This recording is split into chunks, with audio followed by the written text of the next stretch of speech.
السلام عليكم ورحمة الله تعالى وبركاته.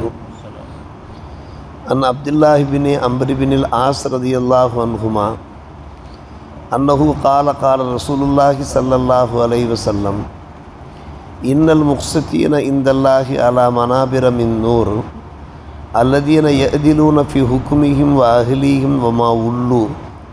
رواه مسلم.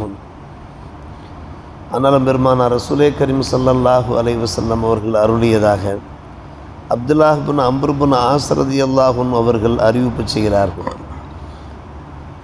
உலகத்தில் யார் நீதத்தோடு நடந்து கொள்கிறார்களோ அவர்கள் மறுமை நாளிலே அல்லாஹ்விடத்தில் ஒளியிலான மெம்பர்கள் மேடைகள் மீது அமர்த்தப்பட்டிருப்பார்கள், கௌரவிக்கப்பட்டிருப்பார்கள். அவர்கள் எப்படிப்பட்டவர்கள் என்றால், ஏதாவது தீர்ப்பு செய்வதாக இருந்தால் நீதமாக தீர்ப்பு செய்வார்கள். குடும்பத்தினரிடத்திலேயும் அவர்கள் நீதமாக நடந்து கொள்வார்கள். அவர்களிடத்திலே ஒப்படைக்கப்பட்டிருக்கக்கூடிய பொறுப்புகளையும் கூட நீதமாக நடந்து கொள்வார்கள். இப்படிப்பட்டவர்களை அல்லாஹ் ரப்புல் ஆலமீன் மறுமை நாளிலே ஒளி இளங்கக்கூடிய மெம்பர்கள் மேடைகளில் வைத்து கௌரவிப்பான் என்று நபிகள் நாயகம் ஸல்லல்லாஹு அலைஹி வஸல்லம் அவர்கள் நவின்றார்கள். ரவாஹு முஸ்லிம்.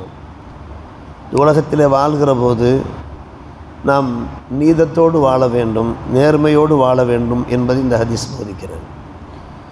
ஒவ்வொரு ஜும்மா பெருநாளிலும் குத்துபாவிலே நாம் முதலாம் குத்துபாவை நிறைவு செய்கிற போது நாம் ஓதுவோமே இன்னல்லாஹ யஅமுரு பில் அத்லி வல் இஹ்சான். இரண்டாம் குத்துபாவிலே நிச்சயமாக அல்லாஹ் நீதத்தை ஏவுகிறான், நல்லுபகாரத்தை ஏவுகிறான் என்று நாம் ஓதுகிறோமே. பல நல்ல விஷயங்கள் அந்த வசனத்திலே காணப்படுகிறது.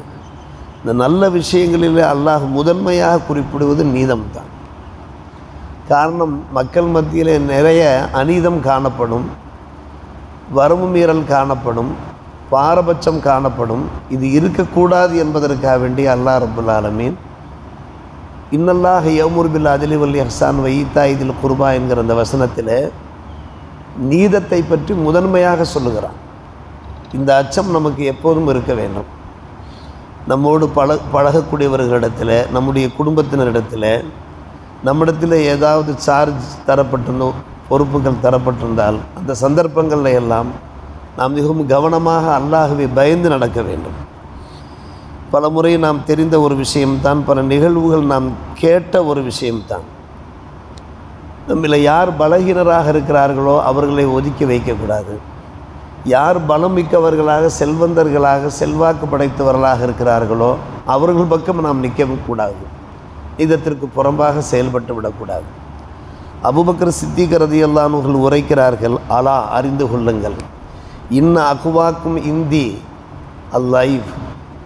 என்னிடத்திலே உங்களிலே சக்தி வாய்ந்தவர் யார் என்று கேட்டால், நீங்கள் யாரை பலகீனமாக கருதுகிறீர்களோ அவர்தான் என்னிடத்திலே சக்தி வாய்ந்தவர். எந்த அளவுக்கு என்றால், ஹத்தா ஆஹுதல் ஹக்கலஹு, அவருக்கான உரிமையை நான் அவருக்கு மீட்டு கொடுப்பேன். மக்கள் மத்தியில் வேண்டுமானால் அவர் பலகீனராக, இழப்பமானவராக கருதப்படலாம். ஆனால் நான் அவரை அப்படி கருத மாட்டேன். அவருக்கு என்ன ஹக்கோ அந்த ஹக்கை நான் மீட்டு கொடுப்பேன் என்று சொன்ன அபூபக்கர் சித்திக் ரலியல்லாஹு அன்ஹு அவர்கள் தொடர்ந்து பேசுகிறார்கள். வஅதாஃபக்கும் இந்தி, என்னிடத்திலே உங்களில் மிக பலகீனர் யார் என்று கேட்டால் அல் கவியு, நீங்கள் யாரை வலிமை மிக்கவராக, செல்வாக்கு படைத்தவராக நினைக்கிறாரோ அவரை நான் அப்படி நினைக்கவில்லை. என்னிடத்தில் அவர் பலகீனமானவர் தான். ஹத்தா ஆஹுதல் ஹக்க மின்ஹு, அவர் பிறருடைய ஹக்கை பறித்திருந்தால் அவரிடமிருந்து அந்த ஹக்கை மீட்டு நான் கொடுப்பேன் என்றார்கள் அபூபக்கர் சித்திக் ரலியல்லாஹு அன்ஹு. இவ்வளோ அழகான விஷயம் பாருங்கள், சற்று யோசித்து பார்க்க வேண்டும். அவர்களெல்லாம் ஹிலாஃபத் பொறுப்பு ஏற்றவர்கள். புரிந்த மதீனாவிலே ஹலீஃபாவாக இருந்து ஜனநாயக ஆட்சி நடத்தியவர்கள். இப்படித்தான் ஆட்சி நடத்த வேண்டும் என்பதற்கு அழகிய உதாரணமாக திகழ்ந்தவர்கள். இன்றைக்கு இந்த நிலை பார்க்கப்படுகிறதா? சற்று யோசித்து பாருங்கள். பலகீனர்கள் அவர்கள் தாழ்த்தப்படுகிறார்கள், ஒதுக்கப்படுகிறார்கள், நசுக்கப்படுகிறார்கள், காலால் மிதிக்கப்படுகிறார்கள். ஆனால் யார் ஊரிலே செல்வாக்கு படைத்தவர்களாக, வசதி படைத்தவர்களாக இருக்கிறார்களோ, பணம் படைத்தவர்களாக இருக்கிறார்களோ அவர்கள் பக்கம் நிற்கிறார்கள். இது ஒருபோதும் கூடவே கூடாது. நாம் தெரிந்த ஒரு சம்பவம் தான். கடந்த வாரத்துக்கு முதல் வாரம் ஜும்மாவிலேயும் ஒரு பேரறிஞர் பேசிய ஒரு சம்பவம் தான் நோமான் ஒரு பஷீர் ரலியல்லாஹு அன்ஹு அவர்கள். அவர் பெருமானார் ரசூலே கரீம் ஸல்லல்லாஹு அலைஹி வஸல்லம் அவர்களிடத்திலே வருகிறார். நஹலனி அபின் நஹ்லா, பஷீர் என்ற தம்முடைய தந்தை நோமானுக்கு ஒரு அன்பளிப்பு செய்திருக்கிறார், ஒரு அழகிய அன்பளிப்பு. அதை அவர் தம்முடைய தாயிடத்திலே சொல்லுகிறார். அம்ரா பின் ரவாஹா அதை தம்முடைய தாயிடத்திலே சொல்லுகிறார். அப்போது என்னுடைய தாய் சொன்னார்கள், லா அருளா, உம்முடைய தந்தை உனக்கென ஒரு சொத்தை தந்திருக்கிறாரே, ஒரு சதக்காவை தந்திருக்கிறாரே, அதை நான் எப்போது ஏற்றுக்கொள்வேன் என்றால் நாயகத்திடம் நீ செல்ல வேண்டும், நாயகம் அதற்கு சாட்சியாக ஷாஹிதாக இருக்க வேண்டும், விட்னஸாக இருக்க வேண்டும், அதை நான் ஏற்றுக்கொள்வேன். வந்தார் அவர், நோமான் இப்னு பஷீர் வந்தார். யுஷீதஹு அலா சதகத்தி, பெருமானாரிடத்தில் வந்து நபியை சாட்சியாக்க வந்தார். தந்தையை பார்த்து பெருமானார் கேட்டார்கள், அக்குள்ள வரதிக்க நகல்த்த மிஸ்லஹு, உனக்கு இன்னும் பிள்ளைகள் இருக்கிறார்கள், இந்த ஒரு மகனுக்கு மட்டும் நீ இந்த ஒரு சொத்தை நீ தந்திருக்கிறாய், மற்ற பசங்களுக்கும் நீ இதே போன்று தந்திருக்கிறாய் என்று கேட்டார்கள். உடனே நபி சாட்சியாக வந்து விடுவார்களா? எதை சொன்னாலும் அவர்கள் காதிலே வாங்கி கொண்டு உடனே ஆமாம் போட்டு விடுவார்களா? மற்ற பிள்ளைகளுக்கு நீங்கள் என்ன செய்திருக்கிறீர்கள்? மற்ற பிள்ளைகளுக்கெல்லாம் நான் ஒன்றும் செய்யவில்லை, என்னுடைய ஒரு மகனுக்குத்தான் நான் இந்த சதக்கா, இந்த அன்பளிப்பை நான் தந்திருக்கிறேன்.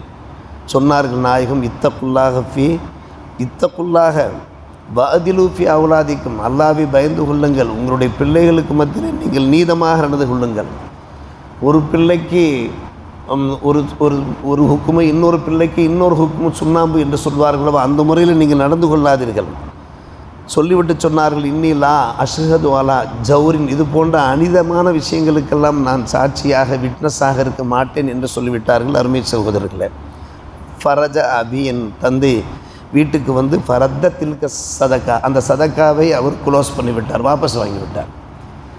சில சமயங்களில் பத்திரம் பதிந்தால் பதிந்த பத்திரத்தை என்ன செய்வது என்று கேட்பார்கள். ஹதீஸில் இருக்கிறது, அது நீதிக்கு புறம்பாக நேர்மைக்கு புறம்பாக இருக்குமானால் இந்த பத்திரத்தை க்ளோஸ் பண்ண வேண்டியது தான். ஃபரத்த தில்க சதக்கா. இதே போன்றுதான் நேற்று முந்தைய நாள் கும்பகோணத்திற்கு அருகே இருக்கக்கூடிய ஒரு முஸ்லீம் ஊரிலிருந்து ஒரு நண்பர் வருகிறார். முகம் வாடி போயிருக்கிறது. என்னுடைய தாய் தந்தைக்கு நான் 2 ஆண் மக்கள், நாங்கள் ஒரு பெண் மகள், 3 பேர் இருக்கிறோம், ஒரே குடும்பமாக இருக்கிறோம். என்னுடைய தந்தை தமது பேரில் உள்ள சொத்தை என்னுடைய தாயார் பேரில் டிரான்ஸ்ஃபர் பண்ணிவிட்டார்கள், மாற்றிவிட்டார்கள். ஒரே குடும்பமாக இருக்கிறோம், நானும் என்னுடைய தம்பியும் சேர்ந்து தான் இருக்கிறோம். சகோதரி திருமணம் முடித்து கொடுத்து விட்ட மயிலாடுதுறைக்கு பக்கத்தில். ஆனால் என்னுடைய தாய் என்ன செய்து விட்டார்கள், அந்த வீட்டை முழு சொத்தையும் என்னுடைய தம்பியின் பேரில் எழுதிவிட்டார்கள். எனக்கு வேறு வீடு கிடையாது, வேறு நிலம் கிடையாது. 2 மகன்கள், இதோ பாருங்கள், 2 மகன்களை நான் அழைத்து வந்திருக்கிறேன். இது நியாயமா? இது மார்க்கத்திற்கு உடன்பாடானதா? சரி, இவ்வளவு காலமாக நான் உழைத்து பாடுபட்டு நான் பணமெல்லாம் அனுப்புவது என்னுடைய தாய்க்கு தான். என்னுடைய தாய்க்கு நான் ஒவ்வொரு மாதம் பணம் அனுப்புகிறேன். அந்த பணத்தை வைத்துத்தான் குடும்பம் சென்று கொண்டிருக்க, ஒரே கூட்டு குடும்பம் தான். ஆனால் முழு சொத்தையும் என்னுடைய தம்பிக்கு எழுதி வைத்து விட்டார். மார்க்கம் என்ன சொல்லுகிறது? ஜமாத்திடத்திலும் நான் சென்று விட்டேன். ஜமாத் சொல்லுகிறது உன்னுடைய தாய் செய்தது சரியல்ல, நியாயமில்லை என்று சொல்லுகிறது. மார்க்கம் என்ன சொல்லுகிறது என்பது பற்றி நான் உங்களிடத்தில் தெரிய வந்தேன் என்று சொல்லிய போது மார்க்கத்தை நாம் எடுத்து சொல்லக்கூடிய ஒரு வாய்ப்பு. உங்களுக்கு எழுத்துப்பூர்வமான ஆதாரங்கள் வேணுமா, தெளிவு வேண்டுமென்றால் நீங்கள் ஜமாத்திலிருந்து கடிதம் வாங்கி வாருங்கள். அதன் அடிப்படையில் மார்க்கம் என்ன சொல்லுகிறதோ அதை எழுத்துப்பூர்வமாக நாம் தந்து விடுவோம் என்று நாம் அவர்களுக்கு சொல்லி, இது போன்று பல குடும்பங்களில் நடக்கிறது. ஒன்று பெண் மக்களுக்கு எழுதி வைத்து விடுகிறார்கள், அல்லது ஆண் மக்களில் யாராவது ஒருவர். சரி, ஆண் மக்களில் ஒருவருக்கு எழுதி வைக்கிற போது அவராவது அதை என்ன செய்ய வேண்டும்? கூட பிறந்த சகோதரர் இருக்கிறாரு, அவர் எங்கே செல்வார்? நம்மோடு தானே இருக்கிறார், எனக்கு மட்டும் தாங்கள் செய்ய வேண்டாம், செய்தால் எல்லோருக்கும் சமமாக மார்க்கம் என்ன சொல்கிறதோ மார்க்கம் சொல்லி பிரகாரம் செய்ய வேண்டும் என்று பெறக்கூடியவர்களால் இஸ்லாம் அந்த அளவுக்கு தான் இருக்கிறது. இஸ்லாமியர்களிடத்தில் இஸ்லாம் இந்த அளவுக்கு தான் இருக்கிறது. நான் என்னுடைய குடும்பம் என்ற சுயநல அடிப்படையில் வாழ்கின்ற நிலைமையை நாம் பார்க்கிறோம். அருமை சகோதரர்களே, இந்த ஹதீஸ் நமக்கு, இந்த நிகழ்வு நமக்கு உணர்த்துவது என்ன? நீங்கள் நீதமாக நடந்து கொள்ளுங்கள், இந்த விஷயத்தில் உங்களுடைய பிள்ளைகள் விஷயத்தில் அல்லாஹ்வை அஞ்சி நடந்து கொள்ளுங்கள் என்கிற அந்த விஷயம் இருக்கிற மிக முக்கியமானது. நீதி நேர்மை பார்க்கிற போது பெரியவன் சிறியவன் என்றெல்லாம் பார்க்க முடியாது, யார் பணக்காரன் ஏழை என்றெல்லாம் பார்க்க முடியாது, யார் உயர்குலத்தை சார்ந்தவன் அல்லது சாதாரண குடும்பத்தை சார்ந்தவன் என்றெல்லாம் பார்க்கக்கூடாது. எல்லோருக்கும் ஒரே சட்டம்தான், ஒரே சமம்தான். இதில் பாரபட்சம் எந்த வகையிலுமே காண்பிக்கக்கூடாது. ஒருவரை உயர்த்தி ஒருவரை தாழ்த்த முடியாது. உதாரணமாக இரண்டு தரப்பினர் நம்மிடத்தில் வருகிறார்கள், நியாயம் கேட்டு வருகிறார்கள் என்றால் இரண்டு தரப்பினரையும் ஒரே கண் கொண்டு தான் நாம் பார்க்க வேண்டும், ஒரே பார்வை கொண்டு தான் பார்க்க வேண்டும். ஒரு தரப்பினர் மிகப்பெரிய பணக்காரராக செல்வந்தராக இருப்பார், அவருக்கு தனி கௌரவமெல்லாம் நாம் கொடுத்து விடக்கூடாது. எப்போது பஞ்சாயத்து என்று வந்து விட்டதோ நீங்கள் இருவருமே வழக்குக்குரியவர்கள், விசாரணைக்குரியவர்கள். பெருமானார் ரசூலே கரீம் ஸல்லல்லாஹு அலைஹி வஸல்லம் காலகட்டத்தில், அவருடைய காலகட்டத்திற்கு பின்னால் உமர் இப்னு கத்தாப் அவருடைய ஹிலாஃபத்து காலகட்டத்தில் ஒரு சிறிய சம்பவம். ஒரு யகூதி அலி ரலியல்லாஹு அன்ஹு பற்றி ஷிகாயத்து செய்கிறார். தனக்கு ஏதோ மோசம் பண்ணிவிட்டதா, யாரிடத்தில் வந்து ஷிகாயத்து பண்ணுகிறார்? உமர் ரலியல்லாஹு அன்ஹு அவர்களிடத்தில், அவருடைய ஹிலாஃபத்தில் விசாரணை நடக்கிறது. ஒரு பக்கம் அலி ரலியல்லாஹு அன்ஹு அவர்கள் நீதத்துக்கு ஒரு அலி என்று சொல்வார்கள். அவ்வளோ பெரிய ஆதில், யாரும் எந்த வகையிலையும் மோசம் செய்யக்கூடியவர் கிடையவே கிடையாது. ஆனால் ஒரு யகூதி தான் இன்றைக்கு யகூதியில் என்ன பாடுபடுத்துகிறார்கள். இஸ்ரேலில் அந்த யகூதிகள் மிருகத்தை விட கேவலமாக வல்லவா இருக்கிறார்கள். ஒவ்வொரு காலகட்டத்திலையும் யகூதிகள் அப்படித்தான் இருப்பார்கள். எனவே யகூதி ஒரு அபாண்டமான ஒரு குற்றச்சாட்டை அலி இப்னு அபி தாலிப் மீது சுமத்தி, அது உமர் ரலியல்லாஹு அன்ஹு அவர்களுடைய விசாரணைக்கு வருகிற போது உமர் ரலியல்லாஹு அன்ஹு அவர்கள் சொன்னார்கள், அலி கிஃப் பி ஜிவாரி ஹஸ்மிக்க யா அபுல் ஹசன் என்று சொன்னார்கள். அபுல் ஹசனே, இதை உங்களுக்கு எதிராக வழக்கு தொடர்ந்திருக்கிறாரே யகூதி, அவருக்கு அருகே நீங்கள் நில்லுங்கள் என்று சொன்னார்கள். யா அபுல் ஹசன் என்று சொன்னார்கள். இருவருக்கும் ஒரே ஸ்தானம் தான், ஒரே அந்தஸ்தான். அவர் அப்படி நிற்கட்டும், நீங்கள் இப்படி நில்லுங்கள், இப்போது விசாரணை தொடங்க வேண்டும். நின்றார்கள். ஆனால் அலியினுடைய முகத்திலே கடுமையான கோபம், முகம் ஜிவு ஜிவு என்று சிவக்கிறது. முகத்தை பார்த்தார திருவக்கது அலா வஜுகும் அல் ஹலபும். சரி, தீர்ப்பு முடிந்து விட்டது, விசாரணை முடிந்து விட்டது, அலி ரலியல்லாஹு அன்ஹு அவர்கள் பக்கம் நியாயம் இருப்பது நன்கு தெரிந்து விட்டது. எல்லாம் முடிந்ததுக்கு பின்னால் உமர் இப்னு கத்தாப் ஹலீஃபா கேட்கிறார் அலியை பார்த்து, அகதிப்த யா அலி, உங்களுக்கு கோபம் வந்து விட்டதா? அன்குல்துலக்க கிஃப் பி ஜிவாரி ஹஸ்மிக்க, உங்களுடைய எதிராளிக்கு பக்கத்தில் நீங்கள் நில்லுங்கள் என்று நான் சொன்னதினால், எதிர்வாதிக்கு பக்கத்திலே உங்களை நான் நில்லுங்கள் என்று சொன்னதனால் உங்களுக்கு கோபம் வந்து விட்டதா என்று உமர் இப்னு கத்தாப் ரலியல்லாஹு அன்ஹு அவர்கள் கேட்கிறார்கள். அலி ரலியல்லாஹு அன்ஹு பார்த்து கேட்கிறார். அலி சொல்கிறார்கள், லா யா அமீரல் முஃமினீன், கிடையாது, அது காரணம் அல்ல, நான் கோபப்பட்டதற்கு அது காரணம் அல்ல. வலாக்கின் மின் கவுனிக்க கண்ணை தெனிபி அபுல் ஹசன், அபுல் ஹசன் என்று ஏன் நீங்கள் என்னை அழைக்க வேண்டும்? என்னுடைய பெயரை சொல்லி அல்லவா அழைக்க வேண்டும். ஹசனுடைய தந்தை தான் அலி ரலியல்லாஹு அன்ஹு அவர்கள் மகன் ஹசன் என்றிருக்கிறார். அது அரபு நாட்டு பழக்கம்.